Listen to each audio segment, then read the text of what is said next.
看，保佑师傅带公公婆婆出来喝下午茶。跟不刷了，小姐会点不？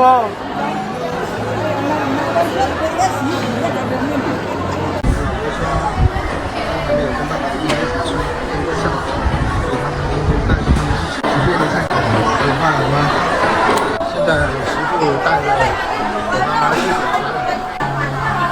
因为这里这么乌有这样，他说第一次来生意这么好的餐厅，这餐厅橱窗卖的下午茶，那可以好几百种，太多了。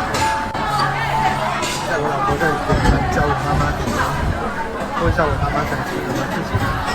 它这个是蒸笼。啊？要会不会哈？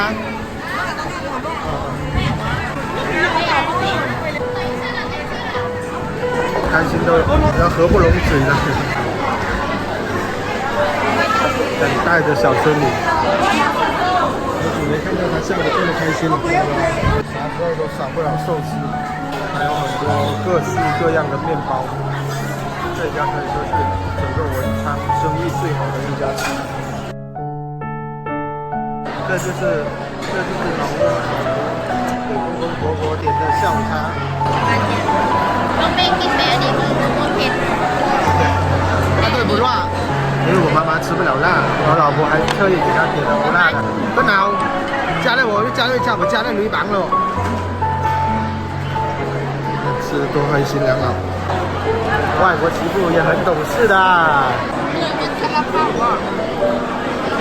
爸，妈呀，跟不刷了，小姐会点不？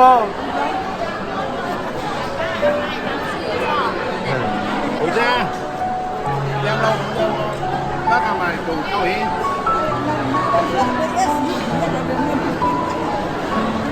他说第一次享受这种媳妇带出来外边喝下午茶的待遇，开心的不得了。你看现在小披萨一半，安给无，给你头先，再跟金钱孝顺的。这我的下午茶喝完了，现在要带着公公婆婆回家啦。你看，人家说了，享受天伦之乐。你猜不？